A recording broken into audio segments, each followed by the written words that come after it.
I just came back from, well, not so long ago, from a conference in the United States, Animal Rights Conference, and there these Americans always say things like, "Is everybody enjoying the conference so far?" Yeah, so we don't do that in Europe.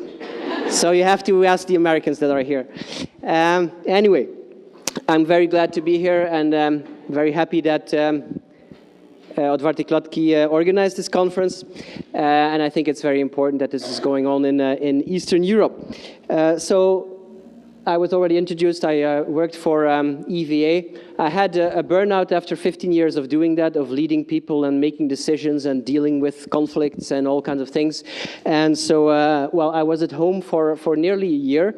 And I kind of reinvented myself, and instead of like what I used to do, talking to people about meat consumption, I now talk to people who are talking to people about meat consumption, right? So I talk to activists, advocates about animals, animal rights, and I try to help them, in all modesty, to do it a little bit better sometimes, or to tell them my experience of how I think it can work. And I do that because I see a lot of communication in the movement that I think, oh my God, this is probably not going to work. So again, it's in all modesty, it's just my own experience. I offer this through Vegan Strategist, my blog. I work together with Melanie Joy, like Ulla said, at CEVA, the Center for Effective Vegan Advocacy, where we go worldwide to give trainings. So you can invite us, and we will come. If we have time, and give a weekend training on effective vegan advocacy. And I'm also affiliated with ProVeg, which is a new initiative by Sebastian Zösch, or Sebastian Joy, Melanie's husband, who is from VIBU, the German Vegetarian Society, and who is setting up ProVeg, which is like an expansion of VIBU, of the German organization, and is looking to like establish chapters in the whole of Europe. So if you're interested in that, you can talk to me too. All right, so this is what we want. I always use this picture to illustrate what we want. This is a foodscape by the American photographer Carl Warner. It's a picture made entirely of food, and it represents the vegan world, the plant-based world, whatever, where we want to get to. And so this talk is about strategies, about how do we get there. And I always, as a matter of introduction, say that we have to always remember that our intentions are the same. We want to get to a world that's better for animals, for people too, I assume. But our strategies or our roads towards that goal may differ. But we should believe in the same intentions. We should believe that everybody has the same intention. And that's very important, because we fight a lot in the movement, or we discuss a lot and debate a lot, and sometimes it's quite nasty. And sometimes it seems that people forget that the other people are having just the same objectives, only their way of, or the idea of getting there different. And I think also that we should discuss strategy. We have to, because our time and our resources are limited, and we cannot do everything. So we have to choose the things that we think that science or research shows us are the most effective things to do. And it's not good enough to say like, oh, we need a bit of everything and everything helps, and well, this approach will reach some people and this approach will reach some people. I don't think that's good enough. I think we have to look for what we think is best, and we also should not forget that some strategies can turn off more people than they can turn on, possibly, right? If you go shout in the street or do whatever, you may convince one person to go vegan, but you may have alienated 10 more, right? So that would not be a good strategy. So we have to discuss that. So what do we want? We want this vegan world, but if you look at it more closely, we want, actually there's two dimensions of that. There's, on the one hand, there's the dimension of behavior, which is about moving people from meat-eating behavior to vegan behavior, but there's also the dimension of intentions, of their inner motivations, their attitudes. And there we want to move them from not caring to caring. So you can imagine that a person can be a vegan for no reason. I mean, they could be vegan because their girlfriend is vegan or their boyfriend is vegan, right? They don't have interiorized the whole animal rights thing. And I represent the things that we don't really like with little lightning bolts. So meatless Monday people, we don't really like because, I mean, that's not enough, right? We don't like semi-vegetarians. We don't like vegetarians because they eat chickens and, eggs and milk. Veganish people are not really okay because they make exceptions and, you can't murder just once or like it's not okay to like make these small exceptions. And we don't even like vegans who are not vegan for the animals, right? The only thing that we like are vegans for the animals, right? So, I don't really agree with the judgment in that. I mean, I think both the behavior and the intentions are important, but my message is kind of threefold here. We don't need to talk about the animals and morality all the time, which is about the why. We don't need to ask everyone to go vegan all the time. We can also ask for other messages or say other messages. And what is efficient also depends on time. So central in everything I do is this, is not this, but my version of this. So you know this, the question is not can they reason or can they talk, not can they talk, but can they suffer? So my version of this is, the question is not am I right, nor is this my truth, but does this work? Okay? So does this work is, I think, the most important question you can ask yourself. Not like, is this my truth? Does this feel good to me? It's more about like, will it have an impact? Will it have an effect? It's not about us. It's not about like being true to ourselves. However nice that sounds, I think it's about what helps the animals, okay? And if we can be true to ourselves, I think if we are doing something for the animals, then we are true to ourselves, okay? We don't need to be true to a definition or to a dogma or to an ideology. We need to be true to that objective, to that final objective of helping animals. So the challenge that's ahead of us is very big. We are very happy with the progress that the vegan movement is making today. But on the other hand, we know that by 2050, if things go as they are going now, then by that time, the demand for animal products will have doubled. Okay, that's because one thing is because there's a growing population, growing world population, but also because population in big countries like China and India is increasing their welfare. So they get richer, and when a nation gets richer, they will tend to eat more animal products. So you know Melanie Joy's animal products are normal, natural, necessary, nice, and to have a fifth N, not the first thing we worry about. So for most people, this is not top of mind. For most people, going vegan looks like this. It's like, it's something that is kind of out there, you know, that like far out. You know, they ask you like, oh my God, what do you eat and how can you survive? And isn't this very difficult, etc. Okay, and we know it's not that difficult, but they don't know that yet. Okay, so to most people, it's swimming against the stream. And another way to answer this question, why do most people eat meat? Maybe some of you heard my answer. Most people eat meat because most people eat meat, right? So we do what we see other people do around us. And we have to change that. But right now, we can keep repeating this message. Going vegan is easy. Oh, it's everywhere, and oh, it's the easiest thing in the world. But it's not. I mean, to many people, it is not. If we want to really listen to them, you will hear that in many cases, for many people, it's not. If it would be easy, we would have a lot more vegans already. Okay? So we have to, I think, remember that. And if you don't believe that, just remember that it's not just going vegan that's not easy, but even staying vegan is not easy. 75% of vegetarians and vegans falls off the wagon at some point.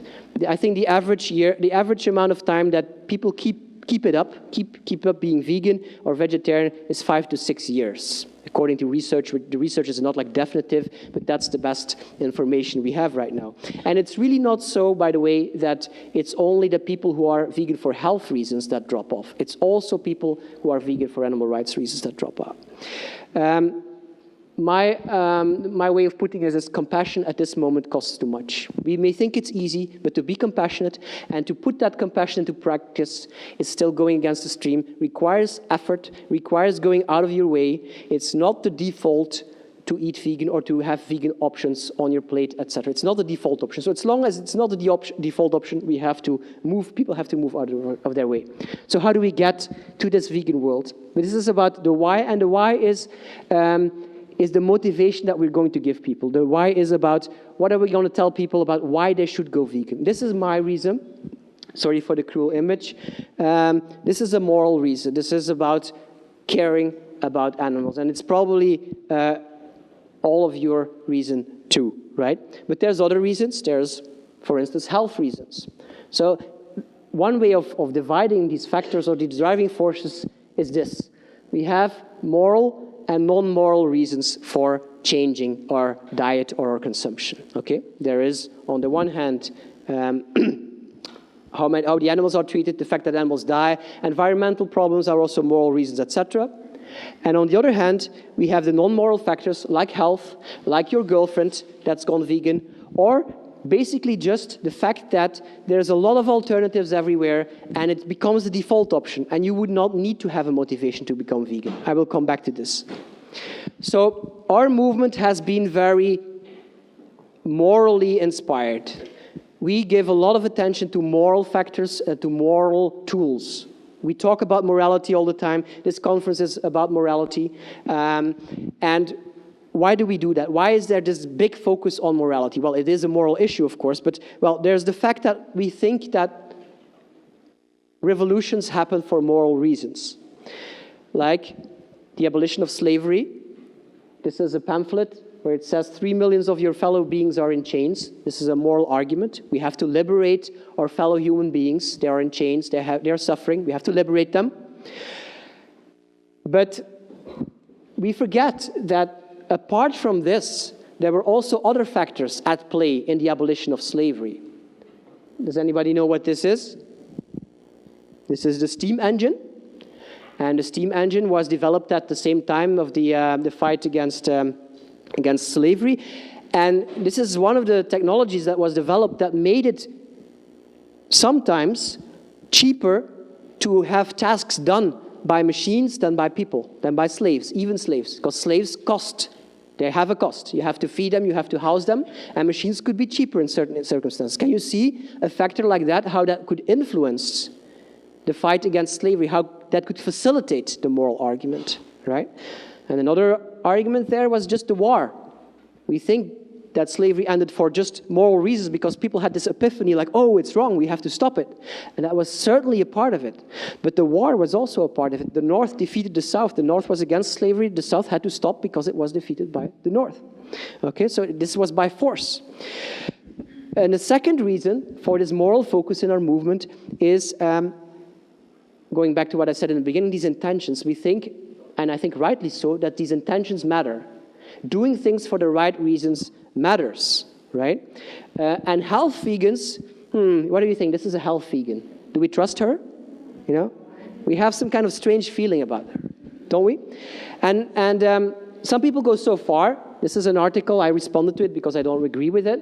An article on Ecorazzi. If you are on a vegan plant-based diet, stop calling yourself vegan.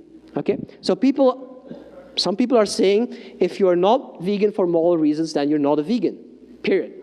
Okay? So you have to be vegan for the right reasons, otherwise you're not a vegan. I will try to explain why this is not, I think, a productive attitude. So like I said, compassion costs too much.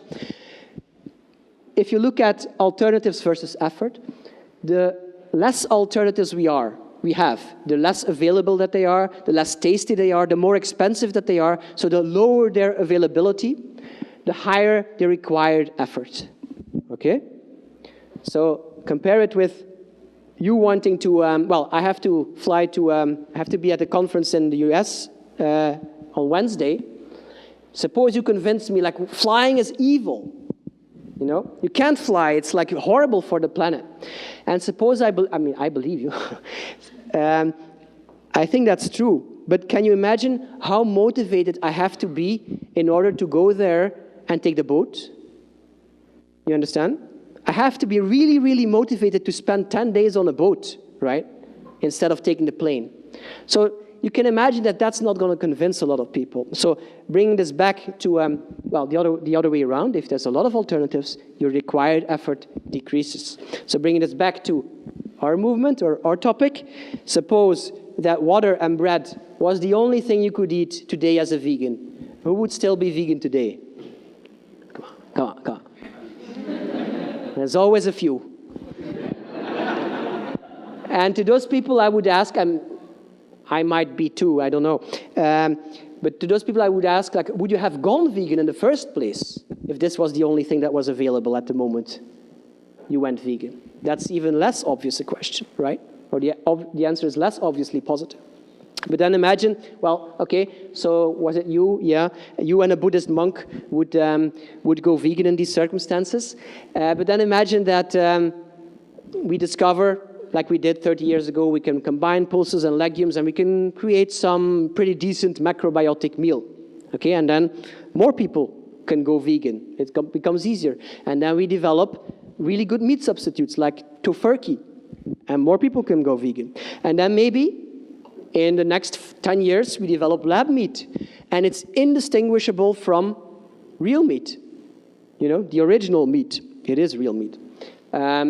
And still a lot more people can go vegan because it's everywhere, it's cheap, it's available, etc. So you can imagine that how much that makes it easier. So compare it with this image. There's this person that we're coaching, and we can talk to her and we can motivate her. We can tell her, come on, you're the best, you can do it, you can jump, you can break the world record, you can train harder, come on, you can do it, you can do it. But what is the other thing we can do? We can lower the bar. I mean, not in sports, of course, that doesn't work, but you understand the metaphor. We can lower the bar, right? We can lower the bar so that it becomes easier. And we can lower the bar so that in the end, maybe at some point, going vegan doesn't require any motivation at all anymore. What will you think about that? What do you think? I'm sure some people wouldn't like it. You can't go vegan for no reason. You know? So we can't make it too difficult. So some people wouldn't like it. But here's the good news. There's different ways of changing people's behavior, and it will all boil down to the same thing. So you can start with attitude, you can start with behavior. So most of the time, what we do in social movements, when we want to change somebody, when we change society, we try to change people's attitude, and then we hope that their behavior changes. So this means, like, we give them information, like Vic is doing with his leaflets. We give them information, and we hope that reading this information, or watching it, or whatever, watching Earthlings, will lead people to change their behavior, right? And often it works, but it's clearly not enough. You know that, right? You know that it's not enough. Like, you talk to your father for 10 years, and he's still not vegan after all this information. You fed him, and you fed him, and you fed him. It doesn't always work. It often doesn't work. This is an illustration from a research that was done among ethics professors at universities. And they asked these ethics professors, do you agree that we shouldn't eat animals for food? We shouldn't eat animals. Do you agree that it's unethical to eat animals? And about 70% of those ethics professors said, that's right, it's unethical to do that. And then they asked to the same panel of ethics professors, do you eat meat? And there the number was not significantly higher than among the general population, right? So you have all these people who are agreeing, we shouldn't eat that, and they do it, okay? Another example is overweight doctors. Okay, this is not fat shaming. This is just the idea that people, dietitians, doctors, nurses who have the information, who know what's important, they still can't, for some reason, do what they're preaching. They cannot follow up their attitude with the consistent behavior, okay? Which is a pity, but it's true. So this is another way of putting it. Awareness is overrated. Awareness alone won't do it. So what we have to do, in addition to this, in addition to changing people's behavior, attitude so that their behavior changes, we have to also make the other direction. We have to change behavior so that their attitude changes. Okay, let me explain that with a couple of examples. So this is about the campaign for seatbelts, and when this campaign to introduce mandatory seatbelts was installed, or when this law was installed, people were asked, what do you think about this law? And people said, like, I don't like it. I mean, I don't want to wear this thing. I don't want to wear the seatbelt. And then 2 years later, they asked same people again, and what happened was that the overwhelming majority of the people was in favor of these seatbelts. So what happened? Different things happened, but apparently their attitude was changed after their behavior changed. Their behavior change came first. It had to happen because it was a law. They were compelled to do it. They had to do it. And afterwards, their behavior changed. So maybe what happened, for instance, was that they experienced that wearing these seatbelts was not as difficult as they had first thought. And then they realized, well, this is actually quite safe. Good law, right? So another mechanism that might be at work is the fact that people like to reconcile their attitudes with their behaviors. So if they're wearing the seatbelt, they don't want to have a conflict with their attitude, and they will change their mind and make sure that their attitude coincides with the behavior. Compare these two people. This is a bullfighter and this is a butcher, and basically they do exactly the same thing. Well, more or less exactly. They both kill cows. Okay? So which of the two do you think that the normal, general, omnivorous population is most angry and frustrated with? Is it this one or this one? It's this one, right? The first. And why is that? People always give like a couple of reasons. So one of the reasons would be this is visible, this is invisible, this is entertainment, and this is nutrition and is necessary. But I think that's overlooking the main point here. And the main point, I think, is they are participating in this, but they're not participating in this. Right?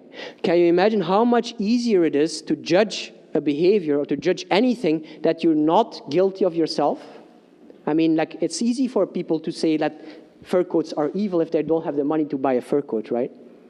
Okay? So what happens here is, again, behavior influencing attitude. If you're born in a country where you're not complicit in this, where this is not on TV and not live and you cannot go there, you cannot watch it, you have a behavior that is completely, well, not dependent on this happening, that has nothing to do with this. You're not complicit.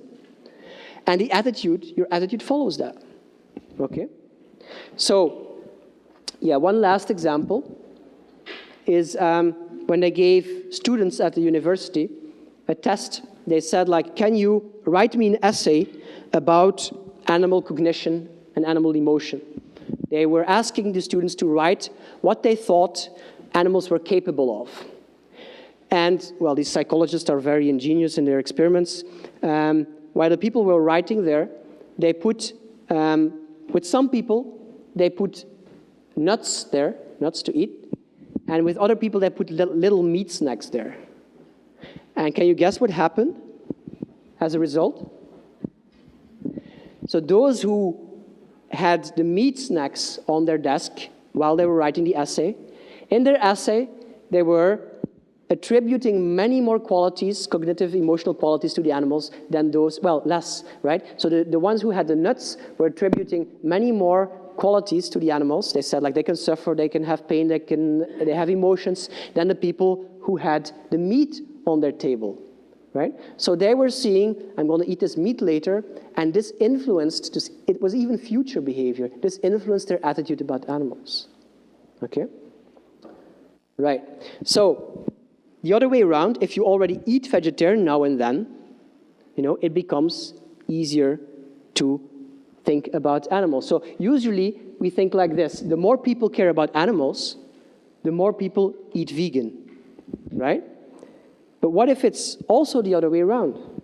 The more people eat vegan, the more they will care about animals, right? So behavior first, attitude follows. I'm not saying this is the only way we should work, but it works like this too. And it works in the way that for no matter what reason you eat vegan, and no matter how often you do it, this can start influencing your behavior about animals, and this can like reinforce each other, okay?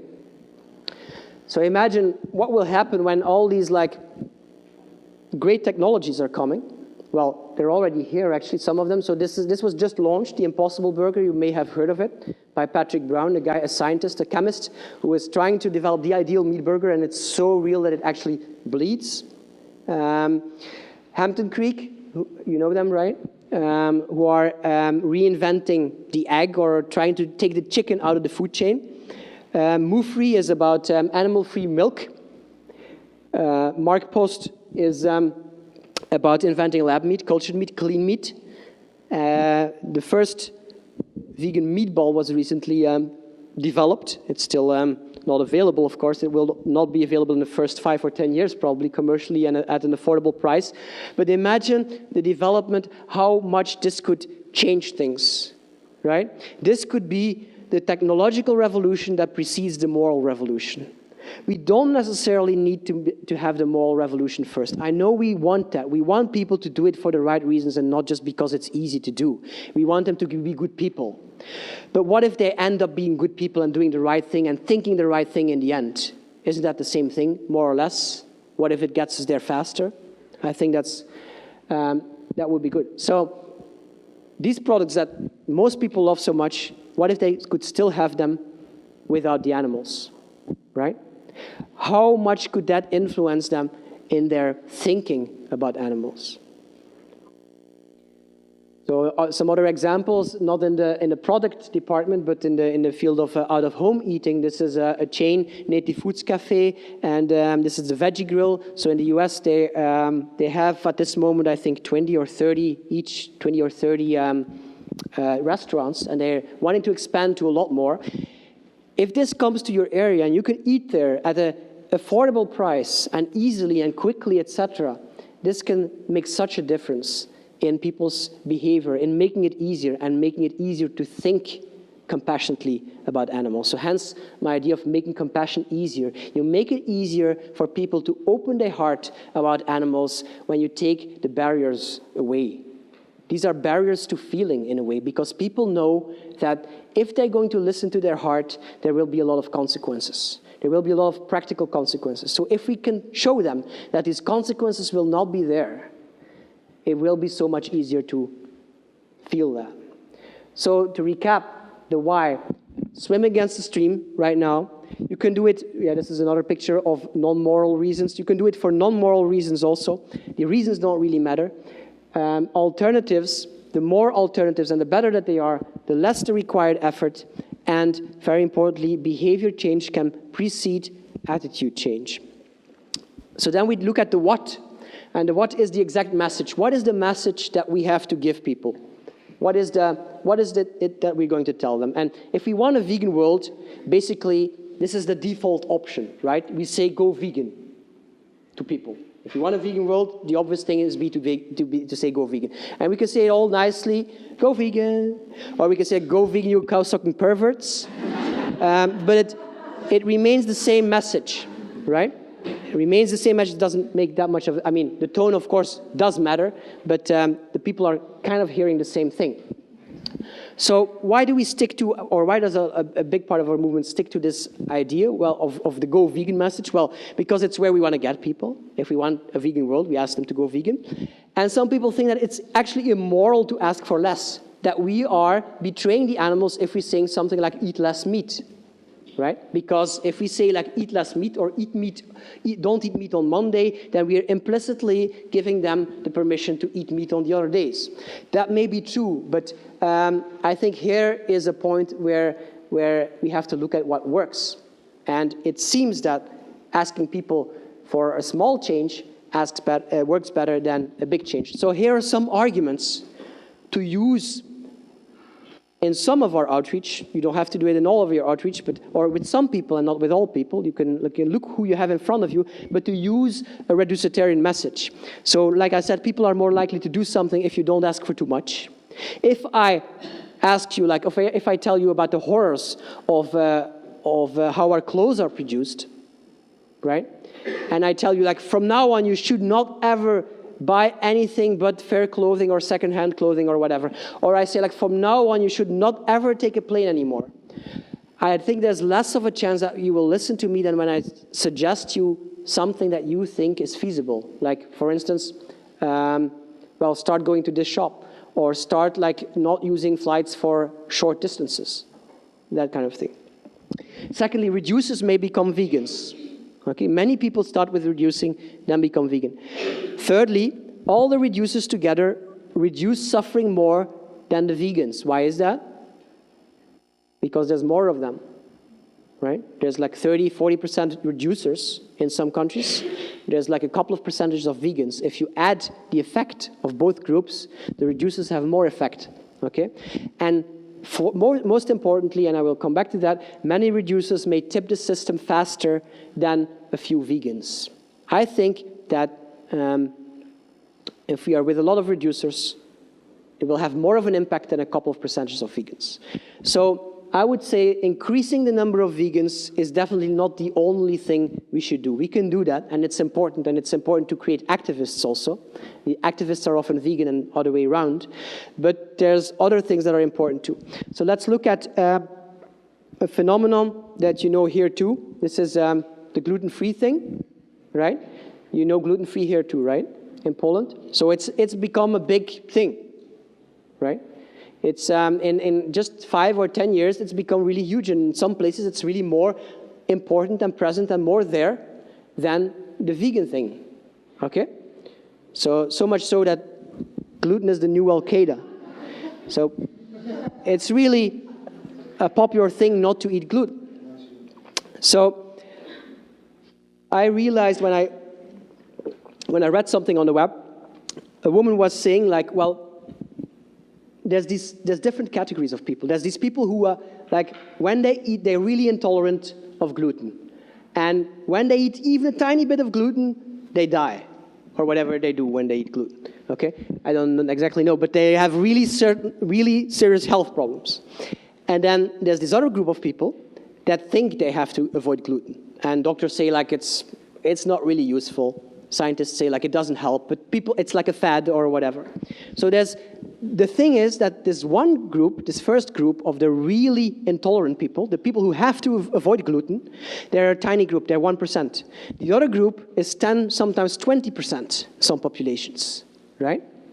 Okay, so this woman was complaining like, well, all these gluten-free fakers, the second group, right? They make it more difficult for me to explain in a restaurant that for me, it is a matter of life and death. And I cannot like have any gluten. It's difficult for her to explain that because the waiters, they say like, oh yeah, another one, you know? And they don't take it seriously. You can compare that with us vegans who like, we go to a restaurant and they don't take it seriously because there was a vegan right there the week before who ordered fish, right? And the waiters don't take it seriously and they get confused, etc. But the good side of it, of course, was that, well, she says, thanks to all these fakers, I have a lot more choice in products than I had 10 years ago. So what happened was that a big group of these people, of these fakers, and I'm passing no judgment, just call them fakers, but this big group created a big supply. They created a market that was worth catering to, right? The market didn't want to cater very much for that 1%, and they made very lousy products, right? Now the products got a lot better and a lot more available because there's a lot more people wanting them. So compare this with our movement, vegans, vegetarians, small groups, meat reducers, a much bigger group, right? So it's this group that drives demand. If you ask almost any producer or any restaurant of vegan foods, any vegan restaurant, who is your primary target, who is your customer, your primary customer, anytime I asked it, they said, like, it's the meat reducers. They're the much bigger group. It's not the vegans. Maybe some like small niche groups, some small niche stores that cater exclusively to vegans, they would say like, okay, it's vegans for me. But if you ask Tofurky or Gardein or even the vegetarian butcher in Minnesota in America, they will all say it's the meat reducers that are the biggest part of their audience. Okay? Also vegans, for instance. You know the German chain? Of vegan stores, they say like 70–80% of their clientele is non-vegan. So they drive the change. So the reducers, and that's very important, they make it easier for everybody, for all of us, to go vegan. If it's easy for us today to be vegan, and it's not yet, like I said, but if it's a lot easier than a long time ago, we have to thank the meat reducers, ironically. Okay, so next time you hear somebody say like, oh, I already eat a lot less meat, don't roll your eyes, okay? They're helping us. They're important, okay? So what I'm saying is like, it's not useful to keep up this dichotomy all the time, vegan and non-vegan. There's only vegan and there's non-vegan. Like there's pregnant and non-pregnant, right?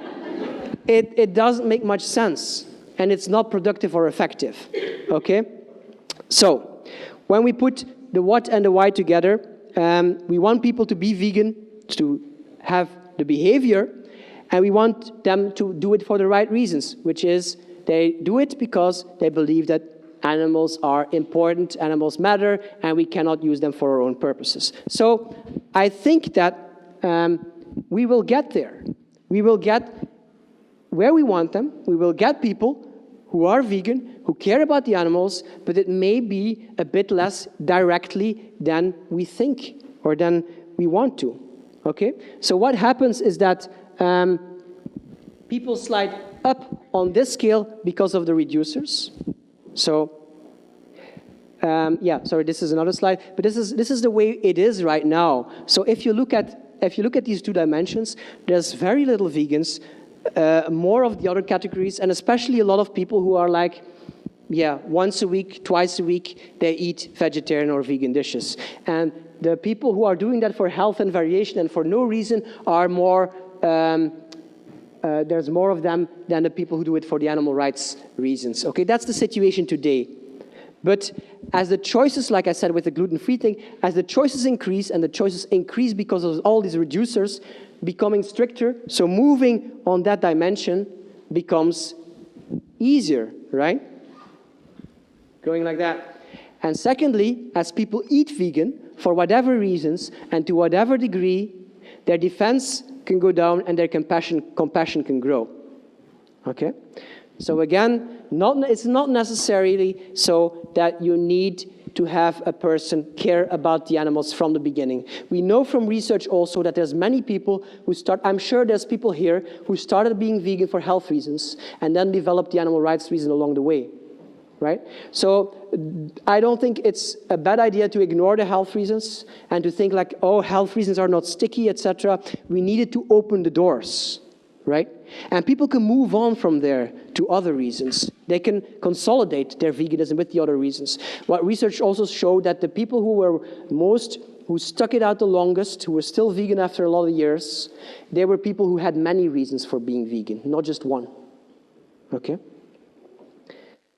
So, this is where we will end up, I think. So, something I think for our movement to think about at this stage in the history of where we are is the people who care about the animals, and that's us, initially, the people who worked for that, who got results for that, who got people to change their behavior, initially that was just us, animal rights, vegan movement. Now what happened, more or less, I think, 10 or 15 years ago when Al Gore released his movie about climate change, Think of Vegan Truth.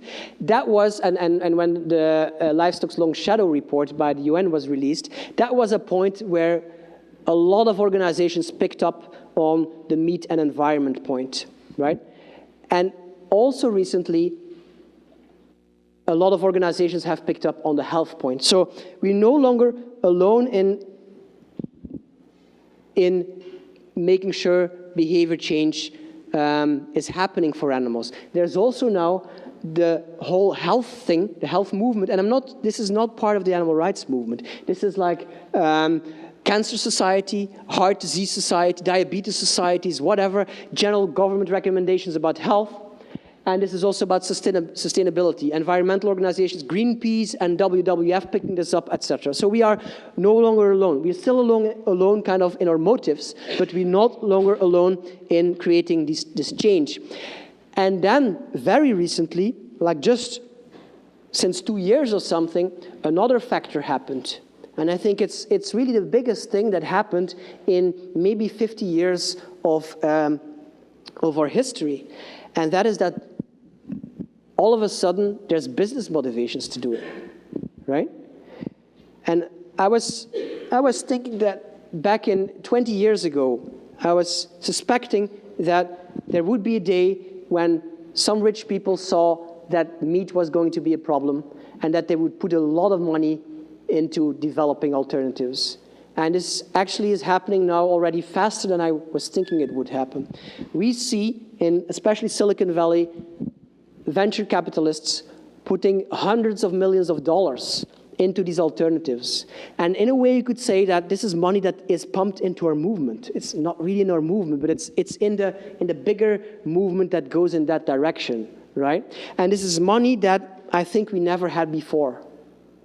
Okay, so this is very important. So these business people do it for money. I don't care. I mean, I don't like capitalism, etc., and I don't think it's the preferable thing. But I think it's a very good thing for animals. And also, you have to know that some of these business people, they have mixed motivations. They do it partly for business and partly because they really believe in the environmental or sometimes the health issues. But like when you have somebody like Patrick Brown who founded Impossible Foods, he wasn't in it for the money, but he was able to gather a lot of money for his project, you know, to set it all up, to hire the best people, etc. He was able to gather that money because other people were interested in making money. Okay, so this is the motivation. This is the vegan economy that's coming up, and that's really completely changing the game, I think. So in this situation, we may very well ask, like, we may have to think, like, what is our role in the future? What will our role be? And will the biggest change come from us or from these organizations advocating for reduction? Or does it come from the whole business side that's just creating alternative technologies? I think our role will change. I'm not sure in what way exactly, but I think it's important to keep it in mind. All right, what's the time? How much longer do I have? Okay, so I'll say some of the communication implications of this, the theory that I set out here. So basically what this means is that when we communicate with people in our direct outreach, in our material, I don't think it's necessarily, we don't necessarily have to be talking about animals or about veganism all the time. The main thing is that we are adaptive. We can do that, but if we see that it doesn't work, you know, that people are more interested in other motivations or that they're already interested in reducing to a certain degree, then we can talk about that too, because that will lead us to the same result in the end. Okay, so how do we get there? Or more exactly, who do we have to get there? We have, as a vegan movement, we have what I call civilians and we have professionals. Professionals are people who are paid by the movement. Like in Poland, probably there's not more than 15 people paid by the movement, I don't know, if that. I don't know how many there would be.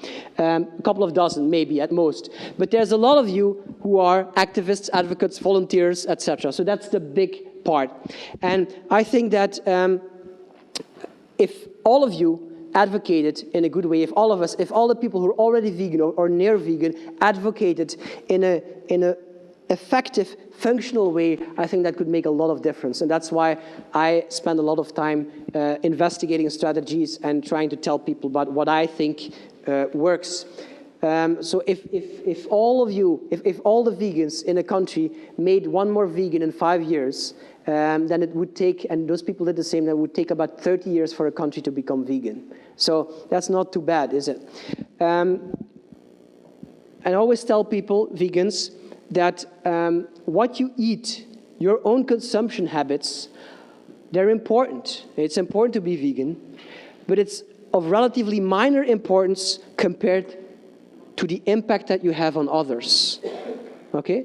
Like if you listen to Vic, if he spread leaflets like, what is it, in 650 cities, I don't know how many he did. Can you imagine how this red part for him, how this part, the blue part, like paled in comparison with the red part? His being vegan is actually very unimportant compared to the impact he has on other people going vegan.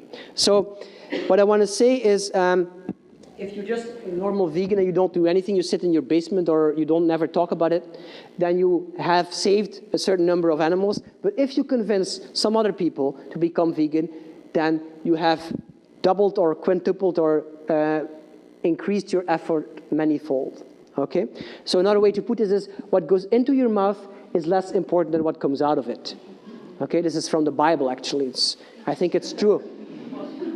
So it's more important to how you talk, how you communicate, and what you say and what you do, etc., and maybe also how you spend your money, than your own consumption habits. So activism is really important. And one lesson from this is that we shouldn't focus on, when we see people having a big impact, we shouldn't focus on the fact that maybe they're not entirely vegan or they're not even vegan themselves. These are people, the people from the Gratitude Cafe in Los Angeles. Well, they have a number of restaurants, and it turned out that these people have a cow on their farm and they eat it. So they're not vegan, but they have a lot of vegan restaurants. They have 5 vegan restaurants or something, and they're feeding like 20,000 people vegan meals a week. And they're feeding celebrities, etc., because they're in Los Angeles. And you may say, like, okay, this is hypocritical. You have a vegan restaurant, but you're not vegan yourself. I don't think it's very, very useful to focus on that, you know? And I don't think a vegan who is very consistent in everything is any better than a person who has a lot of impact, but who is not entirely consistent. I would choose this above a very consistent vegan in his basement, if you know what I mean, okay? Ideally, you do the two. But I'm just saying, like, don't judge people who have a big impact, like celebrities that are not entirely vegan, but that reach millions of people. I don't think any of you reaches millions of people, right? Not yet. So people who do that, but who have a message that goes in the right direction, let's encourage them. Let's not alienate them from us, okay? So activism is very important. I would say, like, if you're looking for what you want to do in your life, what kind of activism you want to do, I think it should be somewhere at the cross-section of what you love, what you're good at, and what has a big impact. I think this is the most important, but if you do something that has a big impact but you don't love it, it's probably not going to last very long, okay? So try to find the sweet spot that is the cross-section of these 3 things. If you're an activist, an advocate, I think it's very important to find some kind of balance. There's a balance to be found between being too committed and too passionate and too gung-ho about veganism and being like very quiet about it and never talking about it and denying that you're vegan and hiding it and being a closet vegan. Okay, there's something in the middle. So if you're not passionate enough, you would say, like, it's my personal choice. It's like you're not vocal. You say, like, people do what they want, and I do what I want, and I don't talk about it, etc. Okay? And to those people, I would say, this is an older movie with a James Bond movie, License to Kill. You have a license to veganize. Okay? A license to talk about it to people. If there's people still here who think, like, I shouldn't do that, or they're too timid to do that, I think if you believe that veganism or that caring about animals is a good thing, if you do it from empathy, and if you have rational reasons for something, then there's all the reason to try to influence, not force, but influence other people to change their way of thinking or to change their dietary habits, okay? But remember, and I think this is something similar that Martin Baluch said yesterday, how forceful you can be, how fundamental, or well, how radical you can be, let's say, in terms of your actions, depends very much on public support, right? So the more public support you have, the more forceful you can be. Everybody hates, of course, murder and child abuse. I mean, people who do that, they're put into prison. So you can be as forceful as you want. You can attack a person who is attacking somebody, etc., and you won't go to jail. But the lower you go, the more problematic radical action gets. Here it's still very fine. If you talk about cat abuse or bullfights or Cecil the Lion, you know, people are with you. They're supportive of you if you're going to take action against that. And they're still with you when you talk about fur to a certain extent, to 80% of the people. And maybe a bit less, they will be with you on foie gras, also because they don't eat it very often, okay? Because it costs a lot of money. But when you go lower and lower and you end up with like meat, fighting meat with very radical means today is probably not very acceptable, just because the public support is very low. So I think, for instance, doing sit-ins at the way Direct Action Everywhere does, at McDonald's or at Whole Foods and at certain restaurants, and telling people they have to stop eating meat, the public support for that is way too low for that kind of direct action, I think, at this moment. That's my opinion. It's probably going to change. And the higher this public support gets, the more forceful interactions we can become, okay? So if you want to do radical action, then choose something that you have a lot of public support for. I think that's what Martin said also. You go after targets, after targets where the conscience is ripe, and that's where you can do radical action. Otherwise, when you tackle things that the public is not ready for, I think you have to be softer in your approach, so that people like you, and you can grow this approach. Be nice is, I think, one of the most, well, actually, Martin won't probably agree with that. I think in certain contexts, being nice, I think in one-on-one context, being nice is very, very important. With political action, probably not so much. But when you talk to people, like what Vic said, distributing leaflets, it's really important to connect with people. And people will be much more open to them if they sympathize with you. So, you know the vegan bros, maybe? So they put it like this: don't be a dick. Okay, be a nice person. So being a nice person means like being kind and compassionate, listening, having a sense of humor and not taking everything too seriously, being open-minded, not judging, etc. So I think that's very important to make the connection. In a conversation, there's the content and there's the process. And we often focus on content. We're going to give them the numbers, and we're going to give them how many people die, how many animals die, how many trees are cut, etc. All this information. But if people don't like you, this is going to be much less efficient, this information. Okay? Choose your battles wisely. Sometimes it's not worth going into a fight. Okay? So imagine like a person who is like obviously a meat eater, and it's at a barbecue. Is this the right moment to start a discussion? Is this, well, maybe it's the right moment, but this is worth your energy, okay? Compare this to somebody who's a chef, and we know that he impacts thousands of people every day because he cooks for them every day. This is a much more interesting person to talk to, of course, okay? So choose your battles wisely. Look at where you can invest your energy constructively and where you're not. This is a very recent example of this week, a donut shop in the US who is refusing to hire vegans, and the vegans are all over him because it's discrimination. But the guy is saying like, well, I want the people who sell my donuts, I want them to be able to taste them themselves. And I want them to recommend them and be enthusiastic about them. And I'm afraid that the vegan is not going to be very enthusiastic about donuts that they think contain animal suffering, etc., which to me is a very logical argument. So this is not something that I think we should be too angry about and make a lot of a fuss about, because we will also only make ourselves unpopular. Okay? So that's what I mean with choose your battles wisely. Be adaptive is one of the most important things. It just means that look at who you have in front of you and adapt your strategy towards that. If you know that some people are interested in environment, talk about that. If you know that they're interested in reducing only, talk about reduction. If you know they're like all fiery and maybe they're young and they're into radical things, then you can talk perfectly about radical veganism and more radical tactics, etc. You can adapt. That's the beautiful thing. And we have our domain of meat, animal products, touches on so many different domains that we have the luxury that we can talk about so many different things. That's really great about it. So there doesn't have to be dogma that we have to talk about animals all the time and that we're doing a disservice to animals if we don't talk about them, if we talk about the climate or about health issues or whatever. Okay. I'm going to skip some things. Tread lightly. My approach is to be careful and to be gentle and tread lightly. Tread lightly is like, to be careful with people. Because I think people struggle with a sense of guilt and a sense of fear. Guilt because I think on a certain level, most people know they're doing something wrong. Okay, even if they say that we can eat animals for food, even if they see no problem with that, they will probably see a problem with the way they are treated. And they're still eating those animals that are treated badly, so there's some conflict in them.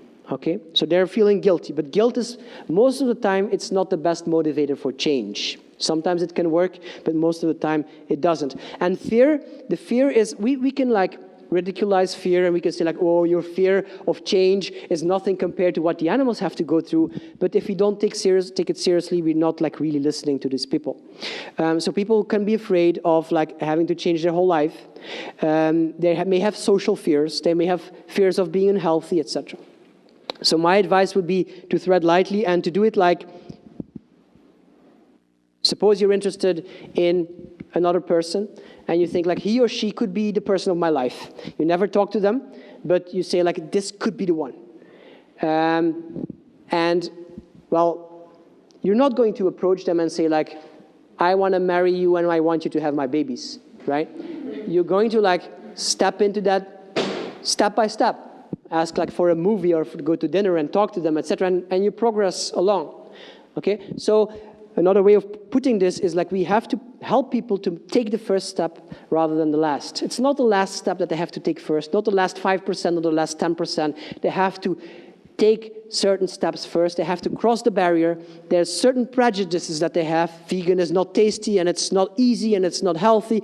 Well, if we allow them to try it without doing it completely all the way, directly, immediately, then we give them the chance to like experience that it's not that difficult, that it's not expensive, that it's not a bore, that it's not tasteless, etc.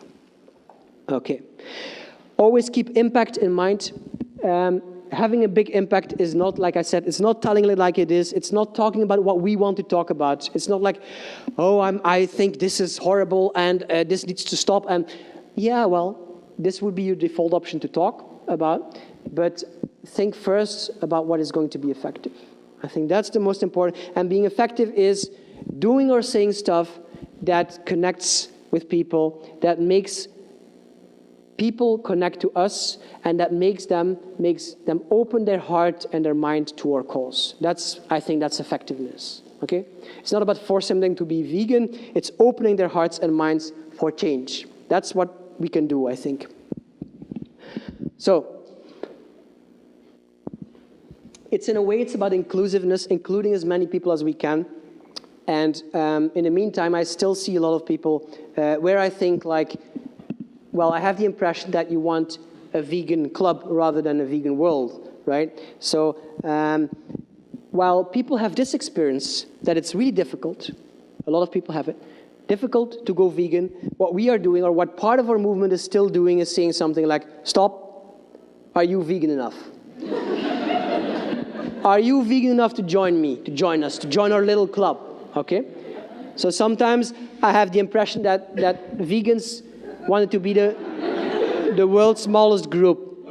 So this is a picture of the world's smallest group on Facebook.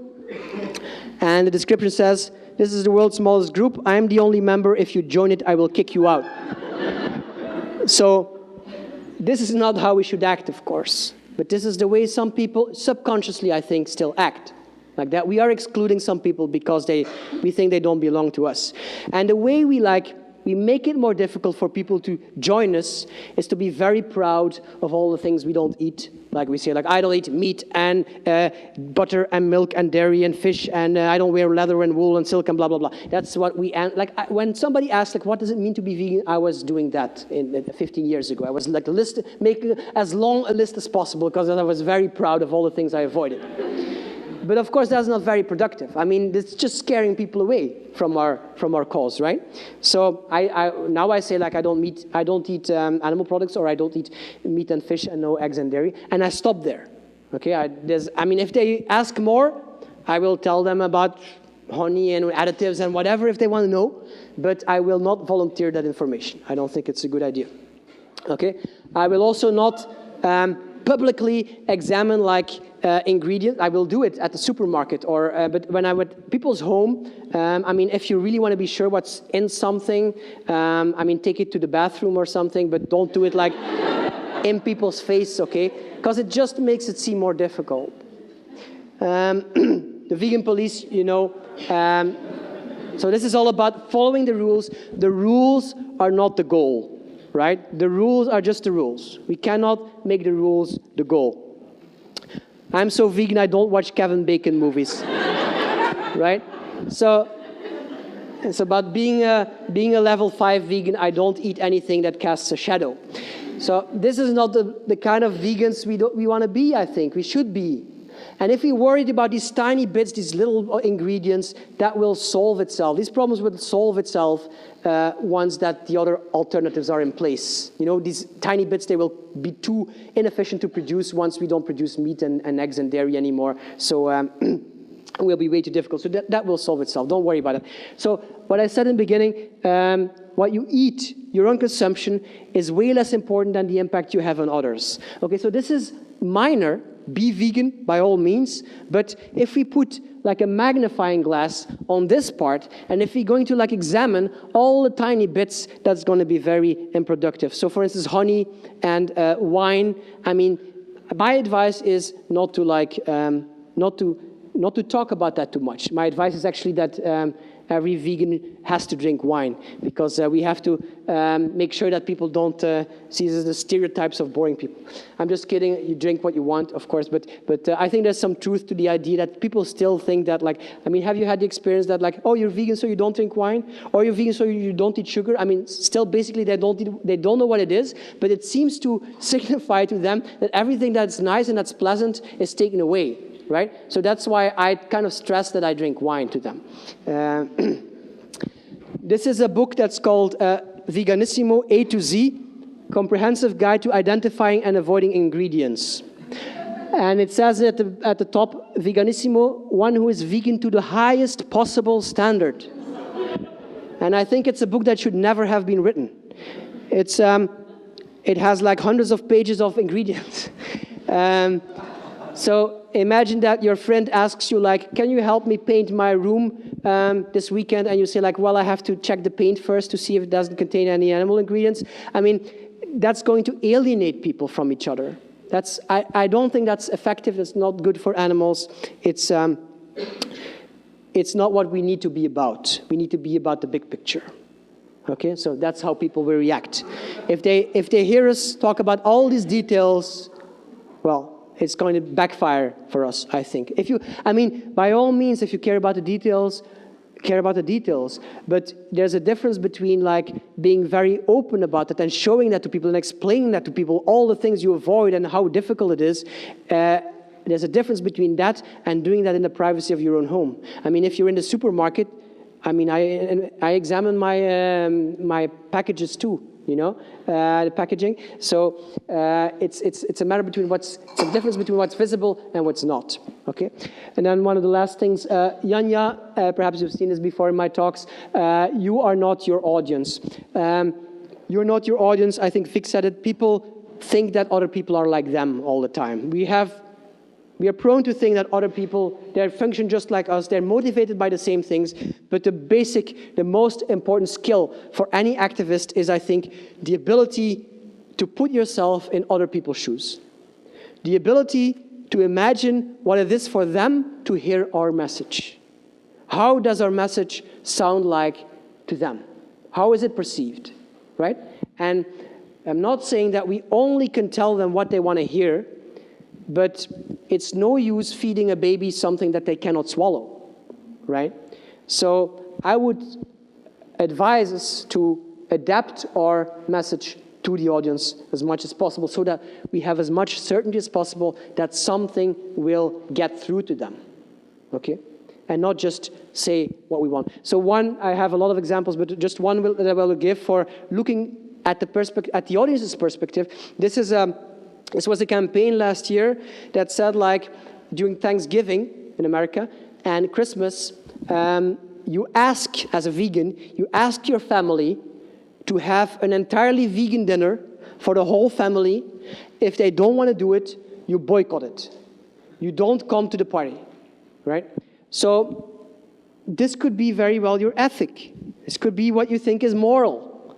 But I think if you look at things from your family's perspective, then you will see that they will probably see it as something that is very damaging to the family. I don't know if they will respect it. I think they will say something like, oh, these values are more important to you than your family, and that may be very well true, but that's not going to warm them up to your cause, I think.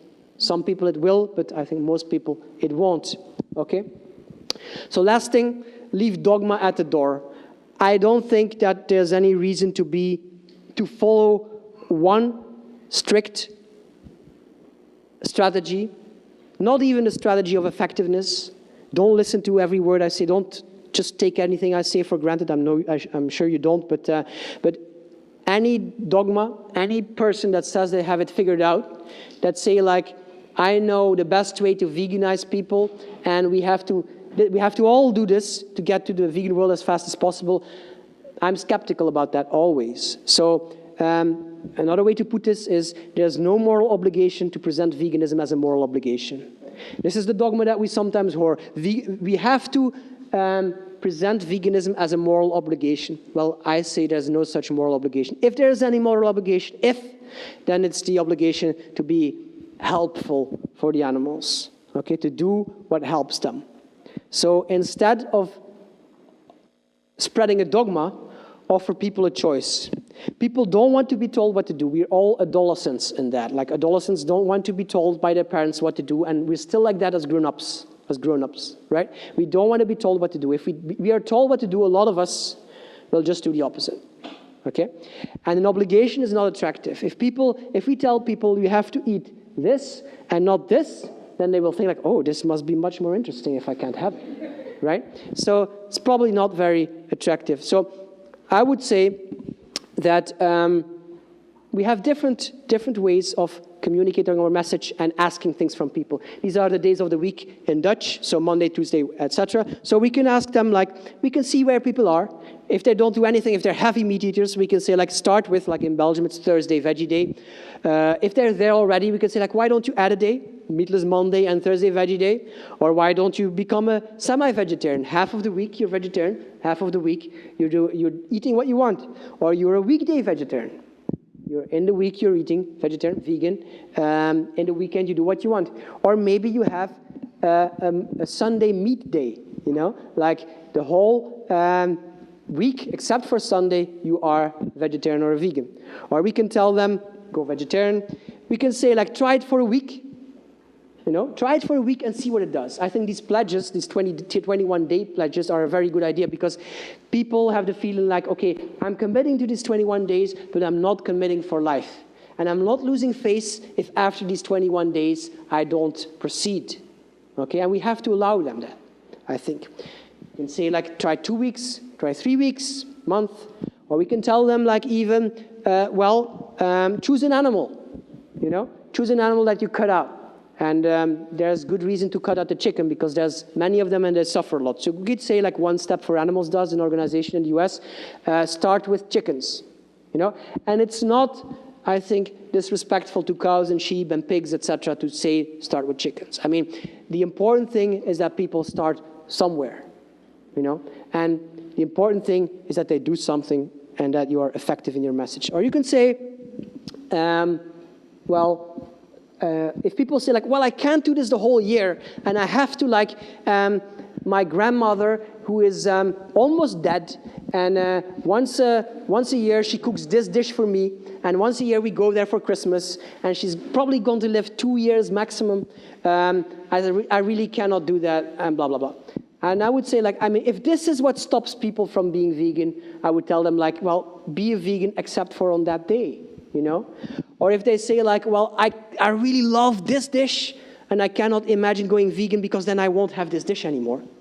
Then I would say, like, eat that dish, and for all the rest of the days, be vegan, right? And they will stop in the end. They will quit with that too. That's the way I started. I said, like, I'm going to be a vegetarian, but 2 times a year I'm going to have spare ribs from pork, you know, pig. And after a while I was disgusted, and I stopped doing that. But it helped me, kind of. Like I was saying, like, oh, I can be really part of this, but I can make an exception. And I think, actually, and I'm getting a lot of abuse for this online because I'm saying this, but I think allowing people that in the first instance would be very helpful, and would be very helpful in getting a lot more people on board. Okay, so you can say, make these exceptions if you want. And we don't have time anymore, but. These are my very controversial thought experiments. They're on my blog also. I just run over them very briefly, and you can think about them in your bed tonight. So this is the example of This is mostly about dogma and purity and effectiveness, these thought experiments. And some people cannot do thought experiments. So if you're one of the people who doesn't do thought experiments, who tries to change the thought experiment, just don't walk away, okay? Don't participate in it. You cannot change a thought experiment. Okay, so this is about, you have the situation where you go to eat at a friend's place and they have never cooked vegan before, and they have gone out of their way to make a vegan lasagna for you. For the first time, they have gone to a health food store and they have brought vegan butter and vegan minced meat and vegan soy cream and whatever, and they have looked up a recipe on the internet and they made this lasagna and they put it in front of you that night, and you sit down and all of a sudden you discover, oh shit, they forgot that the lasagna sheets, they contain egg. And so my question to you is, what do you do at that moment? Do you eat it, or do you say, like, sorry, I can't have this? Okay? So I'm not giving my opinion. You can read it on my blog, but you can think about it. Another experiment, this is to test your, like, what is most important, doing the right thing or getting the right results? So what if, very hypothetically, somebody offers you $100,000 or euros to eat a steak? And nobody will see you do it. Will you eat it and use the money to give to Edward Klatky to save a lot more animals? Or will you say, like, no, this is against my principles, I cannot eat it? Again, you can think about it. A third one, this is the scenario of you are in a place with a friend, you're somewhere in a little town, and the only thing in that town that they have there to eat is in one restaurant. They have a very bad vegan burger and a very tasty vegetarian burger. And you have one friend with you who's not a vegetarian. And you can recommend him this or this. What are you going to recommend to him? The vegan thing to do, maybe, is to recommend the vegan burger. But is it the effective thing to do? Okay? We can discuss this today or tomorrow also. If you want to discuss it with me, it's also good. And then the last one is, could it be possible that a non-vegan could sometimes be a better advocate for animals than a vegan? We have a campaign in Belgium that's called Days Without Meat, and it's about the 40 days before Easter. The idea is to skip meat, to avoid meat. Not as a Catholic idea, but just as like a, yeah, whatever.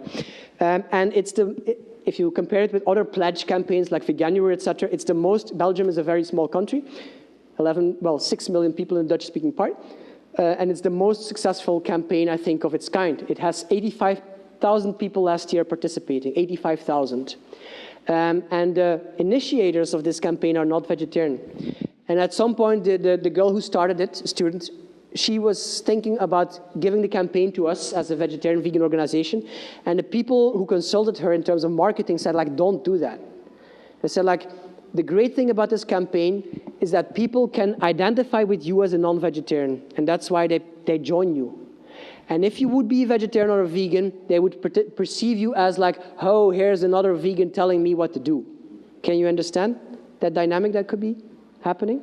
So I think sometimes, yes, it's possible. Right? And the last one, this one we had. So stop trying to make excuses. There are no good excuses, no good ones to make. Do we think that there's no good excuse not to be vegan? Is there no excuse at all? You can think again, but one example that I heard personally was of a woman who was beaten by who was in an abusive relationship. And she said, if I do that, if I bring vegan food to the table every day, my husband will beat me up. And of course, you can say, like, you should leave your husband. Yeah, right? But it's not always that easy, et cetera, et cetera. So I think she had a pretty good excuse for not going vegan. I mean, you can, of course, invent all kinds of things, but let's just not judge people too quickly and too rapidly, okay? So my message mainly is, like, we have to get to the vegan world. We will get to the vegan world, but it's a message of flexibility, of compassion, and of adapting ourselves to our audience. And I think, I'm not saying this is the fastest way, but this is definitely some of the things we can do to reach people that maybe we haven't reached so far before. Thanks.